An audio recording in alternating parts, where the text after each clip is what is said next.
అందరికీ నమస్కారం. ముందుగా ఈ వీడియోకి ఒక లైక్ కొట్టి మన ఛానల్ని సబ్స్క్రైబ్ చేసుకోండి. ఏ పని ప్రారంభించినా గణపతిని పూజిస్తాము. గణపతిని పూజిస్తే మన కష్టాలన్నీ త్వరగా తీరిపోతాయి. అయితే ఈ నెల పాల్గొన శుక్ల చవితి నాడు అంటే ఫిబ్రవరి 21వ తేదీన శనివారం నాడు పుత్ర గణపతి వ్రతం వచ్చింది. సంతానం లేని దంపతులు అలాగే పుత్ర సంతానం కోసం ఎదురుచూసే దంపతులు ఈ రోజున గణపతిని పూజిస్తే ఖచ్చితంగా పుత్ర సంతానం కలుగుతుంది. అలాగే సంతానమున్న ఆడవారు మీ పిల్లల ఆరోగ్యాలు మరియు విద్యాబుద్ధుల కోసం ఈ రోజున గణపతిని పూజించండి. పుత్ర గణపతి వ్రతాన్ని ఎలా చేయాలి, పాటించాల్సిన విధి విధానాలు ఏమిటో ఈ వీడియోలో తెలుసుకుందాం. ముందుగా ఈ వీడియోకి ఒక లైక్ కొట్టి జై శ్రీరామ్ అని కామెంట్ చేయండి. ఫిబ్రవరి 21వ తేదీన శనివారం నాడు సంతానం లేని వారు సంతానం కోసం అలాగే సంతానం ఉన్న ఆడవారు పిల్లల క్షేమం కోసం గణపతిని పూజించండి. స్త్రీలు తెల్లవారుజామునే నిద్రలేచి తలస్నానం చేసి ఇల్లంతా శుభ్రం చేసుకుని ఇంటి గడపలకు పసుపు రాసి ఇంటి ముందు ముగ్గు వేసి ఇంట్లో గణపతిని పూజించండి. ముందుగా ఒక మట్టి గణపతిని తెచ్చుకోండి లేదా మీరే స్వయంగా గణపతిని తయారు చేసుకోండి. మీ పూజ గదిలో ఒక పీఠం వేసి గణపతి విగ్రహాన్ని ప్రతిష్ఠించి గణపతికి కుంకుమ బొట్లు పెట్టి ఎర్ర గన్నేరు పూలతో లేదా ఎర్ర మందారాలతో గణపతిని అందంగా అలంకరించి స్వామివారి మెడలో గరికమాల వేయండి. ఈ రోజున గణపతిని ఎర్రటి పుష్పాలతో పూజించి గరిక సమర్పిస్తే ఎలాంటి కోరికైనా వెంటనే నెరవేరుతుంది. గణపతి ముందు కొబ్బరి నూనెతో 2 దీపాలు వెలిగించి స్వామివారికి నమస్కారం చేసుకోండి. ఇక పూజలో నైవేద్యంగా అటుకులు కలిపిన బెల్లం మరియు అరటి పండ్లను గణపతికి నివేదించండి. ఈ విధంగా గణపతిని పూజిస్తూ ఓం కపిలాయ నమః అనే మంత్రాన్ని 21 సార్లు జపించండి. ఈ రోజున ఈ శక్తివంతమైన మంత్రం చదివితే సంతానం లేని వారికి ఖచ్చితంగా పుత్ర సంతానం కలుగుతుంది. అలాగే సంతానం ఉన్న పిల్లలకు మంచి భవిష్యత్తు ఉంటుంది. ఇక చివరగా గణపతికి హారతి సమర్పించి 3 ప్రదక్షిణాలు చేసి మీ పూజను ముగించుకోండి. పూజలో గణపతికి పెట్టిన నైవేద్యాన్ని పిల్లలకు పంచిపెడితే చాలా మంచిది. ఈ విధంగా ఆడవారు దీపారాధన చేసి ఉదయమంతా ఉపవాసం ఉండి సాయంత్రం పూజ గదిలో దీపం వెలిగించి మీ ఉపవాస దీక్షను విరమించాలి. పూజ గదిలో దీపం కొండెక్కిన తర్వాత చివరగా గణపతి విగ్రహాన్ని కదిలించి నీటిలో స్వామివారిని నిమజ్జనం చేయాలి. ఈ ఫాల్గుణ మాసంలో వచ్చే చవితి చాలా పవర్ఫుల్ అనే చెప్పవచ్చు. ఎందుకంటే ఈ చవితి రోజున ఎన్నో శుభయోగాలు ఏర్పడుతున్నాయి. ఈ విధంగా గణపతిని పూజిస్తే పుత్ర సంతానం కలుగుతుంది. అలాగే మీ కోరికలన్నీ నెరవేరుతాయి. అయితే ఈ రోజున గణపతిని పూజించలేని వారు మీ దగ్గరలో ఉన్న గణపతి దేవాలయానికి వెళ్ళి గణపతికి గరికమాల సమర్పించండి. ఎంతటి సమస్య అయినా వెంటనే తొలగిపోయి మీకు మంచి రోజులు ప్రారంభమవుతాయి.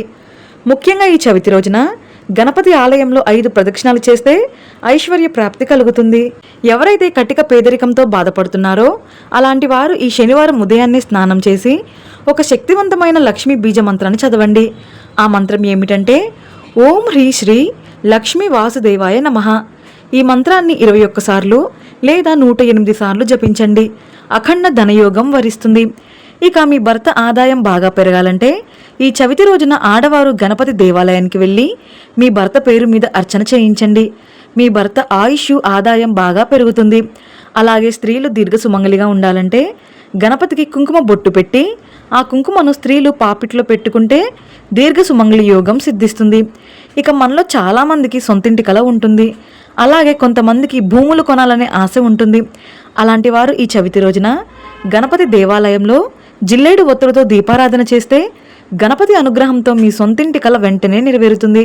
గణపతి ఆధిపత్య స్థానం ఆగ్నేయ దిశ కాబట్టి ఈ చవితి రోజున ప్రతి ఒక్కరూ ఒక మనీ ప్లాంట్ మొక్కను తెచ్చుకొని మీ ఇంటి ఆగ్నేయ దిశలో నాటుకోండి. ఆగ్నేయంలో మనీ ప్లాంట్ మొక్క ఉంటే డబ్బు పరంగా మీ ఇంటికి బాగా కలిసి వస్తుంది. ఇక మీ ఇల్లంతా అష్టనిధులతో నిండిపోతుంది. ఇక ఎవరైతే అప్పుల సమస్యలతో బాధపడుతున్నారో అలాంటి వారు ఒక తెల్లటి దారానికి పసుపు రాసి 21 యాలకులను ఈ పసుపు దారానికి గుచ్చి మీ పూజ గదిలో ఉన్న గణపతి చిత్రపటానికి వేసి మీ అప్పుల బాధలన్నీ తీరిపోవాలని గణపతికి నమస్కారం చేసుకోండి. ఖచ్చితంగా మంచి మార్పు కనిపిస్తుంది.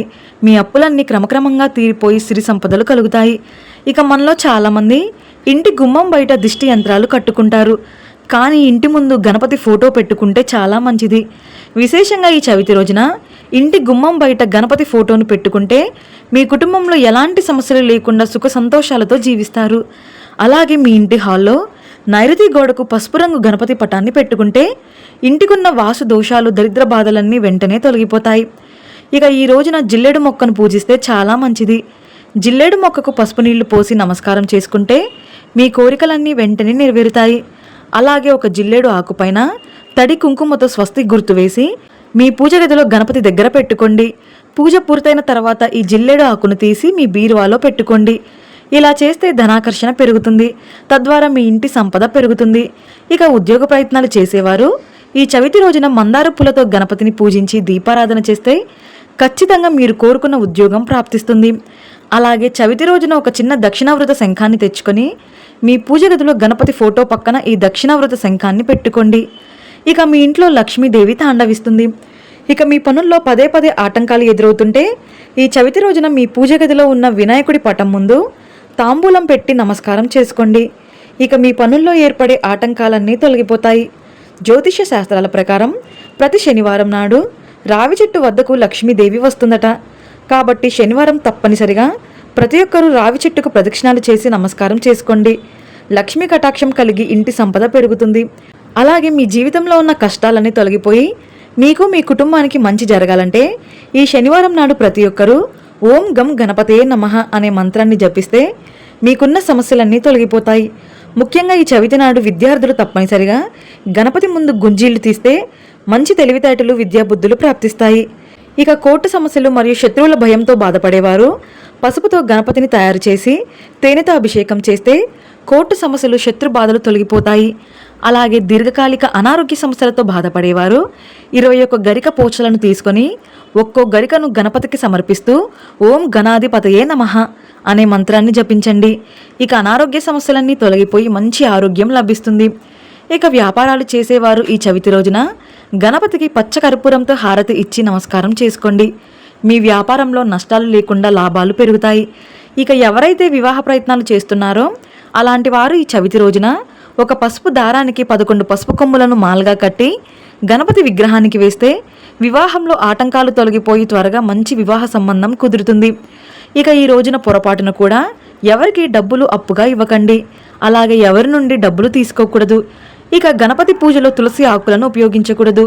ఇక ఎవరైతే శని దోషాలతో బాధపడుతున్నారో అలాంటి వారు గణపతి దేవాలయంలో ఉలవలను ప్రసాదంగా పంచిపెడితే శని బాధలన్నీ తొలగిపోతాయి. ఇక రాహుకేతు దోషాలతో బాధపడేవారు శనగలను నానబెట్టి గోమాతకు తినిపిస్తే రాహుకేతు దోషాలు తొలగిపోతాయి. ఈ పుత్ర గణపతి వ్రతం నాడు పొరపాటున కూడా కొన్ని తప్పులు చేయకూడదు. ఈ రోజున మాంసాహారం తినకూడదు. అలాగే ఇనప వస్తువులను కొనకూడదు. ముఖ్యంగా శనివారం నాడు నువ్వుల నూనె కొనకూడదు. అలాగే ఉప్పు మరియు మిరపకాయలు కొనకూడదు. ఇక కత్తులు, కత్తెరలు, సూది ఇలాంటి పదునైన వస్తువులను కూడా శనివారం కొనకూడదు. పూర్వం దుండి అనే కాశీరాజు ఈ పుత్ర గణపతి వ్రతాన్ని ఆచరించి సకల సద్గుణాల కలిగిన 12 మగబిడ్డ పుట్టాడట. సంతానం లేని వారంతా ఈ వ్రతాన్ని ఆచరించి మంచి సంతానాన్ని పొందారు.